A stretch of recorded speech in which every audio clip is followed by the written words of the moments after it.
Bible अध्ययन श्रृंखला के इस सत्र के अंदर आपका स्वागत है। प्रभु आपको बहुत बहुत आशीष दे। आपने समय निकाला प्रभु के वचन को सीखने के लिए। प्रभु की आशीष आपको मिले और मिलती रहे।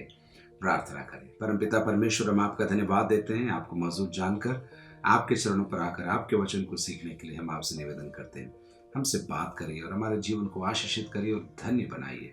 प्रभु यीशु मसीह के नाम से मांगते हैं, आमीन और आमीन।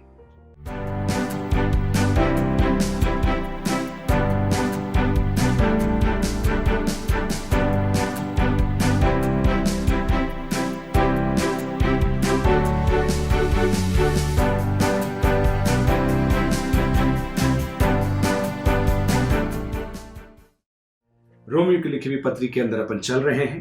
5वें अध्याय के अंदर अपन है और पहले भाग के अंदर यानी कि पिछले सत्र के अंदर हमने एक व्यक्ति जो परमेश्वर से विश्वास के द्वारा धर्मी ठहराया गया है उसके प्रभाव के विषय में अपन ने देखा था। हमने देखा था कि उस व्यक्ति का परमेश्वर के साथ मेल कराया गया है, उसकी पहुंच बन गई है सिंहासन तक यानी कि परमेश्वर स्वयं तक। उतना ही नहीं, उसे महिमा की आशा दी गई है। और फिर हमने ये भी देखा था कि वो क्लेशों में भी घमंड करता है। ये प्रभाव है विश्वास से धर्मी ठहराए जाने का। और फिर हमने देखा था परमेश्वर का प्रेम उस व्यक्ति के अंदर उंडेला जाता है।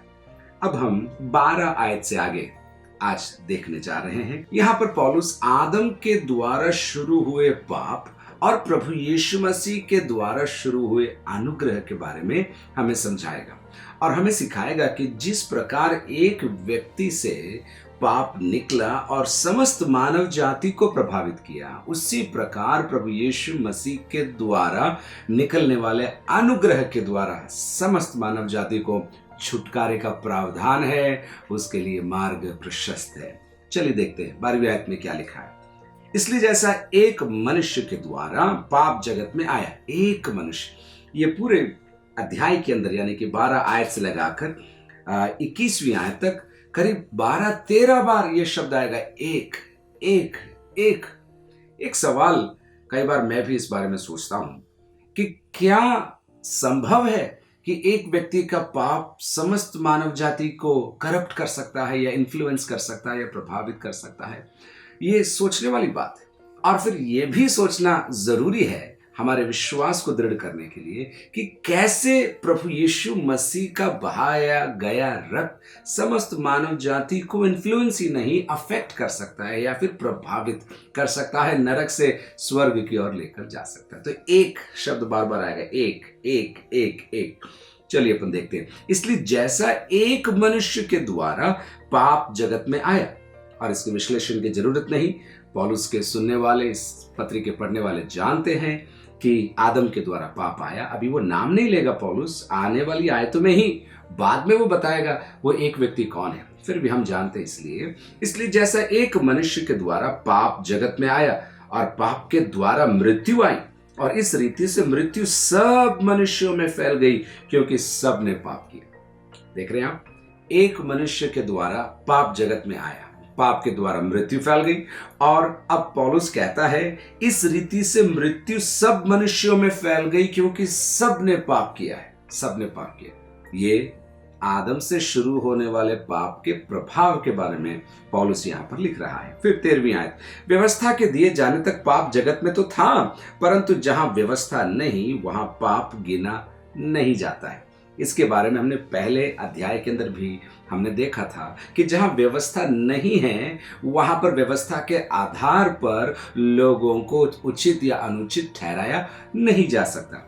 व्यवस्था के दिए जाने तक पाप जगत में तो था, परंतु जहां व्यवस्था नहीं वहां पाप गिना नहीं जाता। अब देखिए 14वीं आयत, तो भी आदम से लेकर मूसा तक, आदम से लेकर मूसा तक क्यों? क्योंकि मूसा के समय पर व्यवस्था मूसा को दी गई थी। ठीक है, आदम से लगाकर मूसा तक मृत्यु ने उन लोगों पर भी राज्य किया, उसके बाद भी राज्य किया। लेकिन कोई कहना चाहता है भाई व्यवस्था तो मूसा के समय पर आई, तो आदम से मूसा के समय तक लोगों का क्या हुआ होगा? ऐसे लोगों के लिए पौलुस बोलता है, तो अभी आदम से लगाकर मूसा तक मृत्यु ने उन लोगों पर भी राज्य किया जिन्होंने उस आदम यानी पहले आदम जो उस आने वाले का चिन्ह है। बहुत खूबसूरत बात, उस आदम यानी कि पहला आदम जो मानव जाति के लिए मानव पाप का कारक ठहरा, उस आदम जो उस आने वाले का चिन्ह है कि अपराध के समान पाप न किया। अब देखिए 15वीं आयत से आगे हम कंपैरिजन देखेंगे, तुलना देखेंगे, कैसे पाप ने प्रभावित किया और कैसे अनुग्रह ने रास्ते को हमारे लिए खोला। 15वीं आयत, पर जैसी अपराध की दशा है वैसे अनुग्रह के वरदान की नहीं। शब्द पहले ही आ गया, अनुग्रह के वरदान की। पर जैसी अपराध की दशा है वैसी अनुग्रह के वरदान की नहीं, क्योंकि जब एक मनुष्य के अपराध से बहुत लोग मरे तो परमेश्वर का अनुग्रह और उसका जो दान एक मनुष्य के अर्थात यीशु मसीह के अनुग्रह से हुआ, बहुत से लोगों पर अवश्य ही अधिकाई से हुआ। एक व्यक्ति के पाप ने मृत्यु मानव जाति में फैलाई तो प्रभु यीशु मसीह के जीवन के द्वारा, और यहां पर पौलुस कहता है परमेश्वर का अनुग्रह और उसका जो दान एक मनुष्य के अर्थात यीशु मसीह के अनुग्रह से हुआ। अब देखिए उसका जो लिमिट है, उसकी जो कैपेसिटी है अनुग्रह की, वो पाप से बढ़कर है। अगर पाप ने इस मात्रा तक प्रभावित किया तो प्रियो, पौलुस कहता है प्रियो, प्रभु यीशु मसीह के द्वारा परमेश्वर का अनुग्रह जो मेरे ऊपर और आपके ऊपर आया है वो इसी सीमा में नहीं, बहुतायत से उंडेला गया है। देखिए एक बार और, अर्थात यीशु मसीह के अनुग्रह से हुआ, बहुत से लोगों पर अवश्य ही, हम ये कह सकते हैं क्यों ना अधिकाई से होगा, अवश्य ही हुआ है। आदम ने पाप किया, मानव जाति में पाप ने प्रवेश किया, पाप ने मृत्यु लोगों तक पहुंचाई, लेकिन एक सीमा तक प्रभु यीशु मसीह का अनुग्रह उस सीमा के कहीं परे जीवन देने वाला आत्मा है। आपको याद होगा प्रभु यीशु मसीह ने यूहन्ना रचित सुसमाचार के 10वें अध्याय की 10वीं आयत में क्या बोला, मैं आया कि तुम जीवन पाओ। कैसा जीवन? मूल यूनानी भाषा में जोए शब्द है, यानी कि अद्भुत, अनंत, ईश्वरीय, बिना सीमा के तुम जीवन पाओ। थोड़ा बहुत जीवन नहीं, चलता है वाला जीवन नहीं, एडजस्ट करने वाला जीवन नहीं। मसीही जीवन के अंदर जो जीवन है वो आपके संपूर्ण जीवन को प्रभावित करने वाला जीवन है। और मेरी प्रार्थना है, अपन सीख रहे हैं, लेकिन आपके ऊपर मैं घोषणा करना चाहता हूं कि आपको वो जीवन प्राप्त हो, आपके व्यक्तिगत जीवन, पारिवारिक जीवन, आर्थिक जीवन, बिजनेस जीवन, आपके रिश्तों के ऊपर परमेश्वर का जीवन, ईश्वरीय जीवन, जोए आपको प्रभावित करने पाए। तो वहां लिखा है, देखिए अधिकाई से हुआ, बहुत अच्छा शब्द है, अधिकाई से हुआ। इफिसियों को लिखी हुई पत्री 3 अध्याय के अंतिम आयतों में भी पौलुस यही कहेगा, ये हमारी सीमा से कहीं बढ़कर है, कहीं बढ़कर। ओके, यूहन्ना 10:10 में जैसे मैंने पहले बोला, क्या लिखा है, मैं आया कि तुम जीवन पाओ और बहुतायत का जीवन पाओ। छलकने वाला, उमड़ने वाला। उदाहरण के लिए आपके बाल्टी में पानी नहीं है तो दूसरों को आप पानी क्या देंगे, लेकिन आपके बाल्टी में पानी है, छलक रहा है, उमड़ रहा है, तो आप संतोष के साथ, संतुष्टि के साथ लोगों को बांट सकते हैं, लोगों को दे सकते हैं और कह सकते हैं, लीजिए जल, लीजिए जीवन का जल लीजिए। आपके जीवन से आप दूसरों को दे सकते हैं। तो पौलुस कहता है यीशु के द्वारा ये जीवन अधिकाई से, भरपूरी से, उंडेले जाने से मुझे और आपको ये दिया गया है। 16वीं आयत, जैसा एक मनुष्य के पाप करने का फल हुआ। अब बार बार ये शब्द आएगा, एक व्यक्ति का पाप, एक व्यक्ति से जीवन। जैसा एक मनुष्य के पाप करने का फल हुआ वैसा ही दान की दशा नहीं, क्योंकि एक ही के कारण दंड की आज्ञा का फैसला हुआ, परंतु बहुत से अपराधों के कारण ऐसा वरदान उत्पन्न हुआ कि लोग धर्मी ठहरे। कुछ ही देर में इन आयतों को पढ़ने के बाद मैं आपको एक चार्ट दूंगा, स्क्रीन के अंदर एक टेबल आएगा और उस टेबल के अंदर हम कंपेयर करेंगे, तुलना करेंगे, एक तरफ आदम के द्वारा किए गए कार्य और उनके प्रभाव, और एक तरफ प्रभु यीशु मसीह के द्वारा किए गए कार्य और उनके प्रभाव।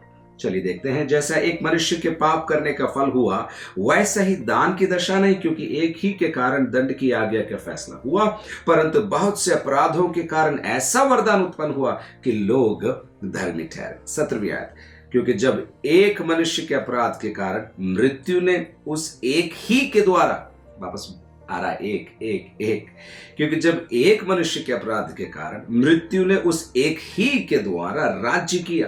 देखिए, अपराध किया तो किया, लेकिन राज्य किसने किया? मृत्यु ने किया। ये अध्याय के अंतिम आयतों में आएगा। जो हुकूमत हुई वो मृत्यु की हुई। पाप किया लेकिन मृत्यु आई, क्योंकि जब एक मनुष्य के अपराध के कारण मृत्यु ने उस एक ही के द्वारा राज्य किया, तो जो लोग अनुग्रह और धर्म रूपी वरदान बहुतायत से पाते हैं, वे एक मनुष्य के अर्थात यीशु मसीह के द्वारा अवश्य ही अनंत जीवन में राज्य करेंगे। अवश्य ही अनंत जीवन में राज्य करेंगे। तो आप देख रहे, आदम का प्रभाव हुआ तो यीशु का भी प्रभाव क्यों ना होगा? ये आर्ग्यूमेंट है। समझ रहे होंगे, ऐसा मैं अनुमान लगा रहा हूं। एक बार और बोलूं, आदम के द्वारा ये काम हुए और हम अतीत में मुड़कर देखते हैं तो इनको पहचान जाते हैं कि ऐसा हुआ है। तो अगर ऐसा हुआ है तो फिर प्रभु यीशु मसीह के अनुग्रह के द्वारा भी ये होगा। एक संभावना मात्र नहीं है, एक सच्चाई है। मुझे एक बात याद आ रही है, जब प्रभु यीशु मसीह के बारे में और उसके दूसरे आगमन के बारे में जब हम लोगों को सिखाते हैं, तो इसी कंपैरिजन का, इसी प्रकार की तुलना का हम इस्तेमाल करते हैं और हम कहते हैं प्रभु यीशु मसीह के पहले आगमन के बारे में जितनी भविष्यवाणियां थी, यदि वो पूरी हुई, यानी कि यशायाह की पुस्तक के अंदर तुम्हें एक बालक दिया जाएगा, और ऐसी पुराने नियम की कई पुस्तकों के अंदर यीशु मसीह के जन्म के बारे में उद्धरण हमको मिलता है। तो यदि उसके आधार पर हम देखते हैं और कहते हैं कि यीशु का जन्म हुआ, तो बाकी आयतें जो बादलों पर यीशु मसीह आने वाला है के बारे में है, आप आश्वस्त हो सकते हैं कि वो भी पूरी होने जा रही। चरनी में यीशु पैदा हुआ तो फिर जरूर कई और आयतें हैं जो उसके बादलों पर आगमन के विषय कहती हैं, वो भी पूरी होगी। तो ऐसे है, एक तुलना यहाँ पर पौलुस इस्तेमाल कर रहा है। 17वें आयत की अंतिम भाग को एक बार और पढ़ूंगा। तो जो लोग अनुग्रह और धर्म रूपी वरदान बहुतायत से पाते हैं, आप कृपया नोट करें इस बात को, बहुतायत। मैं कल भी इस बात को मैं सोच रहा था, निर्जीव रहने के लिए नहीं, निराशा में रहने के लिए नहीं, मुश्किल में रहने के लिए नहीं। हाँ, परिस्थितियां विपरीत हो सकती है, मुश्किल हालात हो सकते हैं, लेकिन आपको याद रखना, मेरे अंदर जो जीवन डाला है वो बहुतायत का जीवन है, विजयी जीवन है, पवित्रता का जीवन है। वो हावी हो सकता है नहीं, परिस्थितियों पर हावी होगा, ऐसा एक जीवन मेरा और आपका है। अर्थात यीशु मसीह के द्वारा अवश्य ही अनंत जीवन में राज्य करेंगे। मेरे साथ बोलिए, अवश्य ही। यीशु मसीह के द्वारा अनंत जीवन में वे लोग राज्य करेंगे। 18वीं आयत, इसलिए जैसा एक अपराध, पौलुस ने वो तुलना करना छोड़ा नहीं, अभी भी आगे लेकर जाएगा। इसलिए जैसा एक अपराध सब मनुष्यों के लिए दंड की आज्ञा का कारण हुआ, वो ऐसा ही एक धर्म का काम भी सब मनुष्यों के लिए जीवन के निमित्त धर्मी ठहराए जाने का कारण हुआ। 19, क्योंकि जैसा एक मनुष्य की आज्ञा न मानने से बहुत लोग पापी ठहरे, वैसा ही एक मनुष्य की आज्ञा मानने से बहुत लोग धर्मी ठहरेंगे। जब स्क्रीन पर ये आयतें आ रही हैं, मैं चाहता हूं आप पढ़ते जाएं इन आयतों को, क्योंकि वचन आपके मुंह से निकल रहा है, दो धारी तलवार के समान है, उससे भी चोखा है, प्रभु के वचन के अंदर लिखा है। तो 19 आयत फिर अपन पढ़े, क्योंकि जैसा एक मनुष्य की आज्ञा न मानने से बहुत लोग पापी ठहरे, वैसे ही एक मनुष्य की आज्ञा मानने से बहुत लोग धर्मी ठहरेंगे। 20वीं आयत से आगे मैं आपके लिए पढ़ रहा हूं। व्यवस्था बीच में आ गई कि अपराध बहुत हो, परंतु जहां पाप बहुत हुआ वहां अनुग्रह उससे भी कहीं अधिक हुआ। व्यवस्था बीच में आ गई कि अपराध बहुत हो। क्या व्यवस्था के आने का कारण पापी लोग पाप ज्यादा करने लग गए? नहीं, ऐसा नहीं है। हमने 13वीं आयत में अभी देखा था कि व्यवस्था के दिए जाने तक पाप जगत में तो था, परंतु जहां व्यवस्था नहीं वहां पाप गिना नहीं जाता। तो जहां व्यवस्था नहीं थी वहां पाप गिना नहीं जा रहा था। पाप के कार्य हो रहे थे लेकिन गिने नहीं जा रहे थे। लेकिन अब व्यवस्था बीच में आ गई कि अपराध बहुत हो, परंतु जहां पाप बहुत हुआ वहां अनुग्रह उससे भी कहीं अधिक हुआ। जहां पाप बहुत हुआ वहां अनुग्रह उससे भी कहीं अधिक हुआ। आपको यह सीखना जरूरी है कि पाप कितना भी प्रयास करे, प्रभु का अनुग्रह हमारे लिए काफी है उसे हराने के लिए, उस पर जय पाने के लिए और उस परिस्थिति में से बाहर आने के लिए।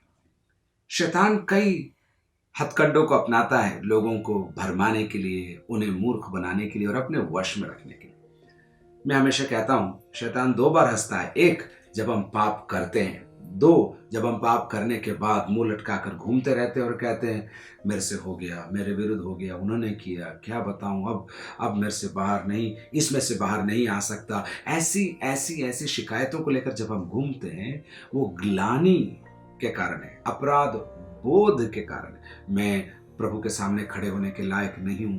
बिल्कुल सही बात कह रहे हैं आप प्रभु के सामने खड़े होने के लायक नहीं हैं। आपने परमेश्वर के खिलाफ पाप किया है। मैं पाप की गंभीरता को कम नहीं कर रहा हूं, लेकिन मैं आपको ये समझाने का प्रयास कर रहा हूं कि ग्लानि भी शैतान उसका उपयोग कर कर हमें बंधन में रखता है। और इसलिए हमको अनुग्रह को समझना है। वो अनुग्रह सेंट में फ्रीली आपको मिलता है कि आप उस ग्लानि में से आ सके। इसको हल्के नहीं लेना है और मुझे अनुग्रह मिल जाएगा, कोई बात नहीं, पाप कर लूंगा और मुझे अनुग्रह मिल जाएगा और मैं फ्री हो जाऊंगा, इतना हल्का भी इसको नहीं लेना है। ये 6 अध्याय के अंदर हम देखेंगे इसके बारे में।